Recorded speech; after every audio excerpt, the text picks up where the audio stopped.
अस्सलाम वालेकुम, welcome dear viewers. आज हम लेक्चर नंबर 4 नंबर थ्योरी पर काम करेंगे और जैसे कि आपको नज़र आ रहा है आज का topic long point of view से बहुत ज़्यादा इम्पॉर्टेंट है और टॉपिक का नाम है यूक्लिड थ्योरम या डिवीजन एल्गोरिथम। बहुत सिंपल है। इसकी स्टेटमेंट आप पहले देखिएगा कि स्टेटमेंट क्या है, देन हम इसके प्रूफ की तरफ चलेंगे। इस स्टेटमेंट को प्रूव करने के लिए आपको एक और प्रिंसिपल भी रिक्वायर्ड होगा जिसको आप ऑर्डरिंग प्रिंसिपल कहते हैं और वो 2 मार्क्स के लिए इम्पोर्टेंट है, तो मैं लेक्चर के दौरान ही आपको बता दूंगी कि वो आपने कैसे प्रिपेयर करना है। सिंपल सी उसकी स्टेटमेंट है। पहले हम यूक्लिड थ्योरम या डिवीजन एल्गोरिथम की स्टेटमेंट की तरफ जाते हैं।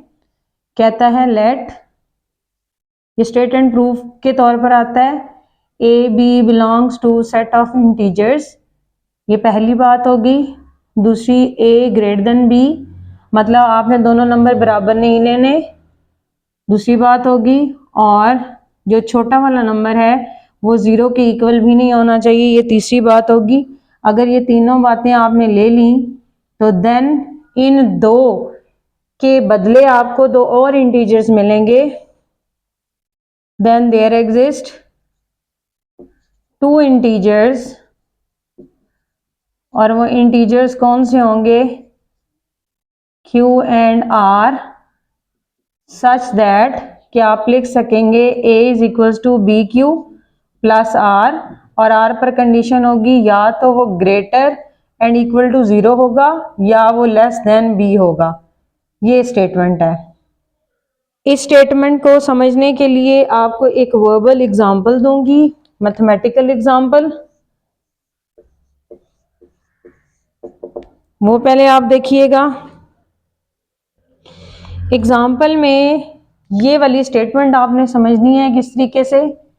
अगर बिलफर्ज मैंने A 7 लिया और B मैंने 2 लिया तो मैंने दो इंटीजर्स ले लिए, पहली बात पूरी। दूसरी बात कि 7 बड़ा है 2 से, दूसरी बात पूरी। तीसरी बात कि 2 0 के इक्वल नहीं है, नॉन जीरो है। तीनों बातें इन दो नंबर्स पर पूरी। फिर मैं अगर इनको डिवाइड करूंगी तो 2 3 टाइम्स 6 होता है, यहाँ पर रिमाइंडर आया 1। ए की वैल्यू थी 7, बी की वैल्यू थी 2, यह आपके पास आ गया कोशेंट, ये आपके पास आ गया रिमाइंडर। सो आप कैसे इस यूक्लिड थ्योरम को अप्लाई करेंगे इन दो नंबर्स पर। 7 किसके इक्वल होगा, 2 इंटू 3 प्लस 1, 2 3 6 प्लस 1 7। अब देखें ये आपके पास Q है, ये आपके पास R है।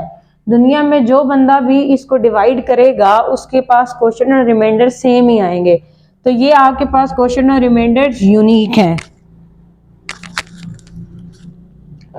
तो ये आपके पास यूनिक इंटीजर्स आ गए। अगर यहाँ पर R हो सकता है यहाँ पर 8 होता तो आप 2 से मल्टीप्लाई करते तो रिमाइंडर 0 आ जाता, ठीक है। एग्जैक्टली 0 वाली भी कंडीशन होती है रिमाइंडर के लिए। ग्रेटर देन 0 के लिए आपके पास यहाँ आ गया है, और ये वाली भी कंडीशन फुलफिल होनी चाहिए कि जो रिमाइंडर आए वो b से छोटा होना चाहिए। बिलफर्ज यहाँ पर आपके पास आ जाता 3, तो फिर आप दोबारा 2 पर उसको डिवाइड करते हैं। मतलब लॉन्ग प्रोसेस, लिए लॉन्ग डिवीजन का प्रोसेस आप करते रहते जब तक आपका रिमाइंडर इन दो बातों में से कोई एक बात पर आके ना रुक जाता। या तो रिमाइंडर एग्जैक्टली किसके इक्वल हो जाता, 0 के, या फिर रिमाइंडर b से जब तक छोटा ना हो हम डिवीजन के प्रोसेस को क्या करते रहते हैं, कंटिन्यू करते रहते हैं। ये बेसिकली डिवीजन एल्गोरिथम है और ये आमतौर पर हम इस्तेमाल करते हैं लेकिन हमें मालूम नहीं होता कि हम इस्तेमाल कर रहे हैं। इसके प्रूफ के लिए हम कंसीडर करते हैं एक सेट, और इस सेट में हम एक ऐसे एलिमेंट्स की कॉम्बिनेशन रखते हैं k माइनस बी एक्स की फॉर्म में है, ग्रेटर एंड इक्वल टू 0, इस तरीके से कि a और b के साथ x सेट ऑफ इंटीजर से आके ये पूरी फॉर्म बनाए। अब यहाँ पर आपने ऑर्डरिंग प्रिंसिपल की डेफिनेशन पढ़नी है। ऑर्डरिंग प्रिंसिपल ये कहता है कि जब कभी भी आप क्या करते हैं, पॉजिटिव इंटीजर्स का सेट लेते हैं जो नॉन एम्प्टी हो। पॉजिटिव इंटीजर्स मतलब इंटीजर्स होते हैं 0 plus minus 1 plus minus 2 and so on. तो पॉजिटिव इंटीजर्स का मतलब है ना आपने उसमें 0 लेना है ना उसमें आपने नेगेटिव नंबर्स लेने हैं। तो मतलब वो शुरू होगा 1 2 3 से ऑनवर्ड, मतलब set of integers. Positive integers को सेट ऑफ नेचुरल नंबर्स कहते हैं, ठीक है बेसिकली, क्योंकि वो पॉजिटिव इंटीजर्स में ना 0 आएगा ना नेगेटिव आएगा, तो वो दोबारा जाके क्या बनेगा, नेचुरल नंबर्स ही बनेंगे 1 2 3 एंड सो ऑन। उसमें से आप कोई नॉन एम्प्टी सेट बना लें। बिलफर्ज मैं सेट बनाती हूँ 5 6 7 एंड सो ऑन। तो इसमें देखें सबसे छोटा एलिमेंट 5 वहां एग्जिस्ट कर रहा है ना, तो ऑर्डरिंग प्रिंसिपल यही कहता है कि जब जब आप क्या करेंगे, पॉजिटिव इंटीजर का नॉन एम्प्टी सेट लेंगे, मतलब एम्प्टी नहीं होना चाहिए, तो उसमें लाजमन कोई ना कोई छोटा एलिमेंट, सबसे छोटा एलिमेंट वहां लाजमन एग्जिस्ट करेगा। बड़े की बात नहीं कर रहा, छोटे की बात कर रहा है। ये आपके पास ऑर्डरिंग प्रिंसिपल होता है। अगर हम देखें दो केसेस हैं यहाँ पर ग्रेटर एंड इक्वल्स टू 0 है। इक्वल मतलब 0 भी यहाँ पर वो कहता है इस सेट में आ सकता है। बिलफर्ज अगर 0 बिलोंग करता है ए से, तो ये सेट शुरू ही कहाँ से हो रहा है, 0 और 0 से बड़े एलिमेंट्स।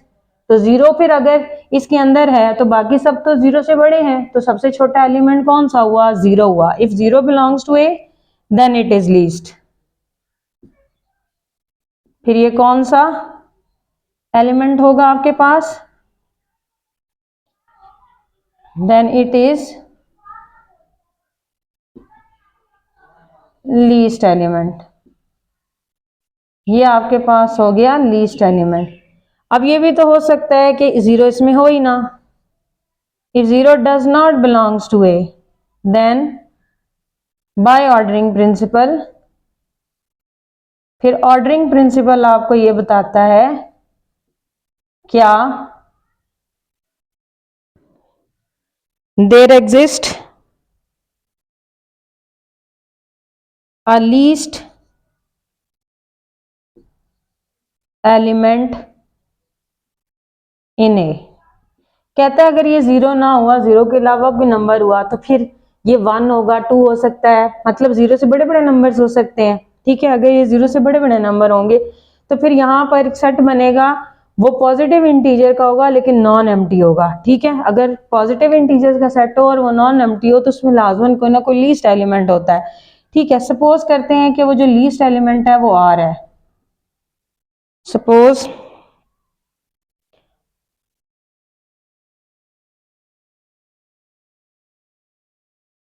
दैट लीस्ट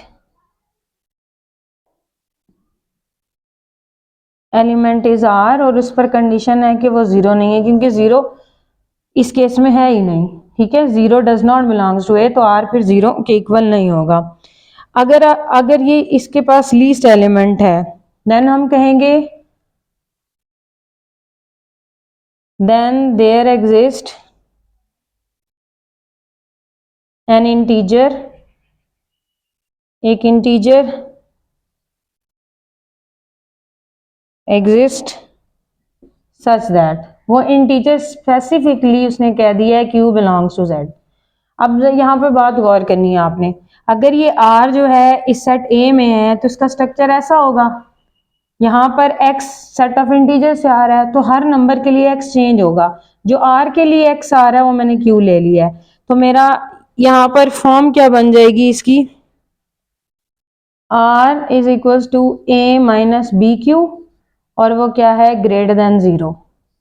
तो r greater and equal to 0, this is equation number 1।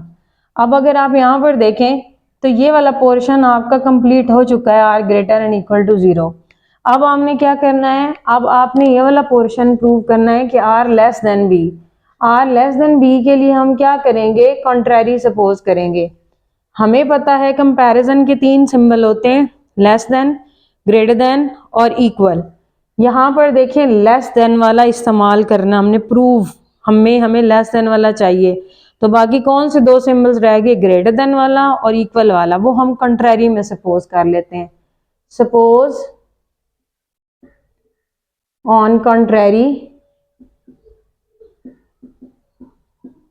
That, क्या आपके पास जो r है वो ग्रेटर एंड इक्वल्स टू क्या है, b है।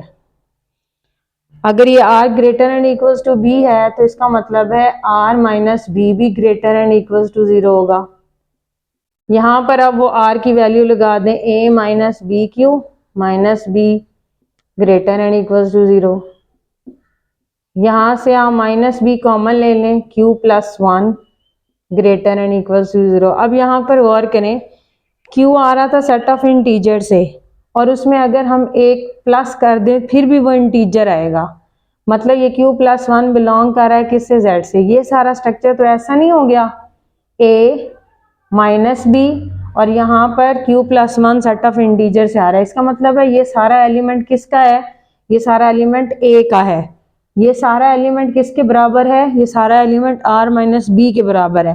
अगर ये एलिमेंट सारा का सारा किससे बिलोंग कर रहा है, a से बिलोंग कर रहा है, तो इसका मतलब है ये बैक एंड साइड किसके इक्वल था, r माइनस बी के, तो वो भी किससे बिलोंग करेगा, r माइनस बी भी a से बिलोंग करेगा। अब अगर ये r माइनस बी ए में चला गया, ये तो कंट्राडिक्शन है इस बात की, क्योंकि हमने तो कहा था कि a में जो सबसे छोटा एलिमेंट है वो r है, लेकिन यहाँ तो r में से कोई चीज़ माइनस हो रही है तो ऑब्वियसली वो r से छोटी आएगी, वो भी a में पड़ी हुई है। तो हम कह सकते हैं कि ये तो फिर क्या है, कंट्राडिक्शन है। But r is the least element of a, therefore हम कह सकते हैं r minus b belongs to a is wrong. ये वाली बात हमारी गलत हो गई। ये बात कहाँ किस वजह से गलत हुई, जब हमने ये लिया था, इसका मतलब है हमारी सपोजिशन गलत हो गई। So r greater and equals to b is wrong, ये हमारे पास रॉन्ग हो गया। तो फिर राइट क्या हुआ, राइट हुआ r लेस देन b। यह आ गई इक्वेशन नंबर 2। अब 1 और 2 दोनों को मिलाएं तो आपके पास आ जाएगा r greater and equal to 0 less than b। ये अब आपके पास यहाँ तक थ्योरम क्या हो गया, प्रूफ। अब हमने इसका करनी है यूनिकनेस प्रूफ। यूनिकनेस हमेशा क्या होती है, कंट्रेरी चलती है।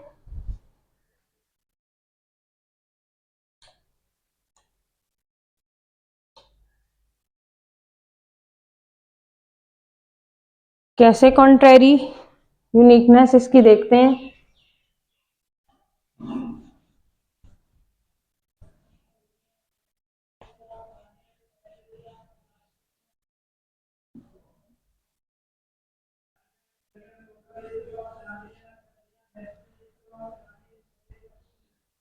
यूनिकनेस में हम हमेशा उल्टा लेके चलते हैं। For uniqueness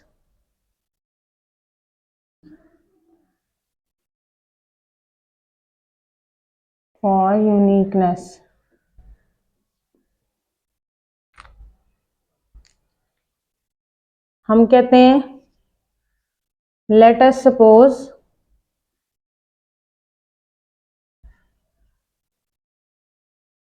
that a is equals to B Q plus r, और r पर कंडीशन है वो greater and equals to 0 less than b है, इज नॉट यूनिक। कंट्रेरी हो गया।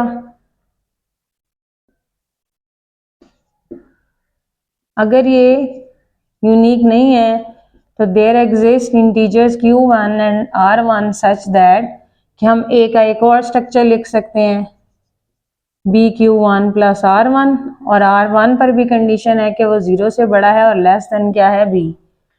अब a के दो एक्सप्रेशंस हैं, एक ये है और एक ये है, दोनों को आप इक्वेट करें। bq plus r, bq1 plus r1, आप शिफ्टिंग कर लें r1 minus r, b common ले लें q minus q1, r1 minus r। अब यहाँ पर रिवर्स डेफिनेशन लगाएं डिविजिबिलिटी की, तो b डिवाइड कर रहा है किसको, r1 माइनस r को, बाय डेफिनेशन ऑफ डिविजिबिलिटी। ये डिविजिबिलिटी का रिलेशन है। डिविजिबिलिटी का मतलब यही होता है, डिवीजन में कोई भी रिमाइंडर आ सकता है, डिविजिबिलिटी में रिमाइंडर हमेशा 0 होता है। सो आप कह सकते हैं R1 माइनस R किसके इक्वल हो गया 0। सो यहाँ से आपको क्लियर हो गया R1 किसके इक्वल है, R के इक्वल है।